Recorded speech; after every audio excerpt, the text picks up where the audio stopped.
মাননীয় প্রধানমন্ত্রী, উপস্থিত সুধীবৃন্দ, আজকের অনুষ্ঠান বিশেষ ঐতিহাসিক গুরুত্ব বহন করে।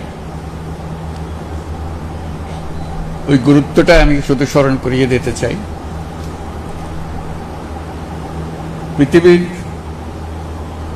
নানা দেশে নানা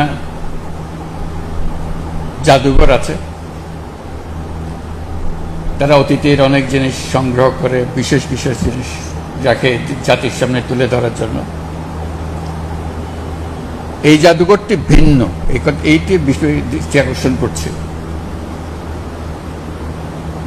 এটা অতীতের কিছু সংগ্রহ নাই এখানে,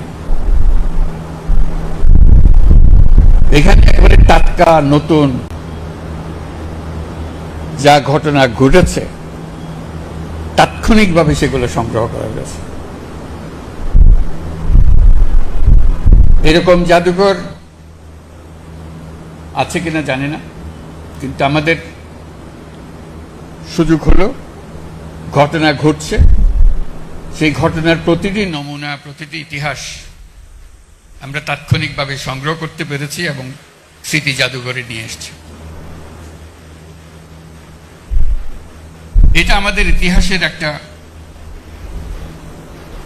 নতুন পর্যায় সৃষ্টি করেছে। অতীত এবং ভবিষ্যৎ এই দুটোর মাঝামাঝিতে এই জাদুঘর। এই জাদুঘর তাৎক্ষণিকভাবে অতীতকে ধারণ করেছে, কিন্তু ভবিষ্যৎ রচনা করেছে। আমরা কারা, কি চাই, আমাদের মনে কি ছিল, এই বালক আনাস কি আবেগের কারণে, তার ভিতরে কি তাড়না ছিল, সেই চিঠি তাৎক্ষণিকভাবে লিখে গেছে। এটা কোনো পরিকল্পনা করে সে লেখে নাই। মা তাকে বাধা দিচ্ছিল, বাবা তাকে বাধা দিচ্ছিল মিছিলে না যাওয়ার জন্য। সে বসে থাকতে পারে নাই। কেন পারে নাই সেটাও লিখেছে। এটা ব্যাখ্যা দিয়ে এক পৃষ্ঠার একটা চিঠি, সুন্দর হাতের লেখা, রেখে চলে গেছে। আমাদের সমস্ত তরুণ যেন এই চিঠির লেখক হয়। আমরা গেলাম, আমরা নতুন বাংলাদেশ করতে চলে গেলাম। এই হলো এই জাদুঘরের বৈশিষ্ট্য। এখান থেকে নতুন যাত্রাপথ রচনা হবে। আমরা পথ হারিয়ে ফেললে এখানে এসে পথ খুঁজে নেব। আমরা যদি আমাদের চিন্তায় কোনো গাফিলতি আসে, আমরা এখানে তার ঠিকানা বার করব। আমরা নতুন সূত্রে আবার যাত্রাপথ শুরু করব। এটা এমন এক জাদুঘর যে বাংলাদেশের যত তরুণ তরুণী, যত নাগরিক আছেন,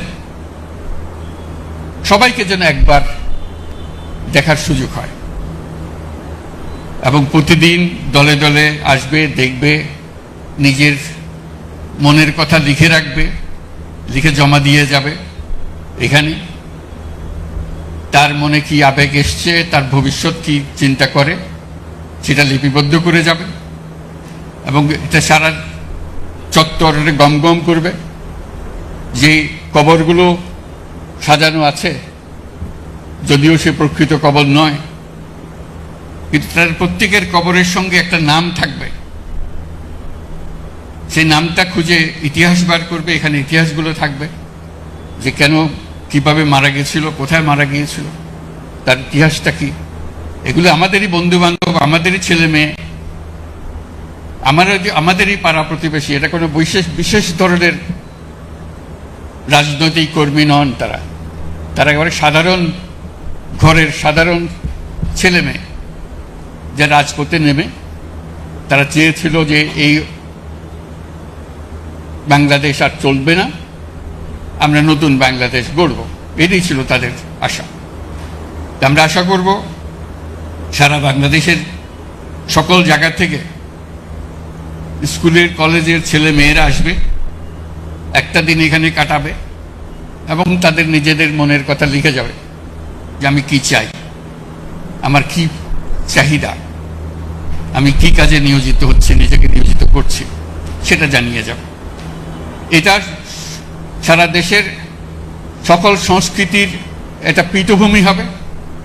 গান বাজনা, বাক্য, প্রতিকৃতি, আর্ট, সব কিছু এখানে দলে দলে ছেলে মেয়েরা আসবে, লিখে যাবে, দেখাবে, মনের কথা লিখে যাবে। কাজে এটা হলো সেই কেন্দ্রবিন্দু। এটা আমাদের ইতিহাসের আতুরঘরের দৃশ্য। এখান থেকে আমরা যে নারীর সূত্র যে রেখে যাব সবার কাছে, এই সূত্র যেন আর ছিন্ন না হয়, আমরা এই সূত্রে গঠিত হয়, সমাজের সমস্ত চিন্তা ভাবনা এর মধ্যে আসে। যারা এই জাদুঘরের পরিকল্পনা করেছে, যারা এটা বহু কষ্ট করে প্রতিটি জিনিস, আজকে আমরা কয়েক মিনিটের মধ্যে দেখে আসলাম, কিন্তু এটা প্রতিটি জিনিস সংগ্রহ করতে বহু সময় লেগেছে, বহু কষ্ট হয়েছে। কোন জিনিসটা পাওয়া যাচ্ছিল না, সেটা কিভাবে সংগ্রহ করতে হবে, এটা নিয়ে বহু ধরনের চেষ্টা চালানো হয়েছে, যাতে শেষ পর্যন্ত সেটা আমরা সংগ্রহ করে এখানে রাখতে পারি, সবার সামনে দেখাতে পারি। কাজে ওই নারীর সূত্রটা এখানে স্থাপন করা হলো, যাতে সারা বাংলাদেশ নতুন ভঙ্গিতে, নতুন দৃষ্টিতে সামনে এগিয়ে যাবে এবং আত্মমর্যাদা নিয়ে, সাহস নিয়ে আমরা আমাদের বাংলাদেশ গড়ে তুলব। যারা এই জাদুঘরের পেছনে পরিশ্রম করেছে, এটাকে তৈরি করেছে, তাদের প্রতি আবারও ধন্যবাদ জানাচ্ছি। আমরা অবশেষে এই জাদুঘর উদ্বোধন হলো। আমরা আশা করব যে দেশের ছেলে মেয়ে, যে দেশের সকল নাগরিক একবার হলেও আসবে, সপরিবারে আসবে, নিজে আসবে, বন্ধুবান্ধব নিয়ে আসবে, এবং কিছু সময় কাটানো এবং চিন্তা করার জন্য। শুধু দেখে গেলাম হইচই করে সেটা না, বসে একটু চিন্তা করা, কেন এটা হলো, কিভাবে হলো, এটা কি আরো হবে নাকি এখানেই সমাপ্তি করবো আমরা, এটা চিন্তা ভাবনাটা করে যাওয়া। আমরা আজকে অবশেষে উদ্বোধন করতে পারলাম। সেটার জন্য যারা আজকের উদ্বোধনের জন্য কাজ করেছে তাদেরকে ধন্যবাদ জানাচ্ছি। সবাইকে অশেষ ধন্যবাদ।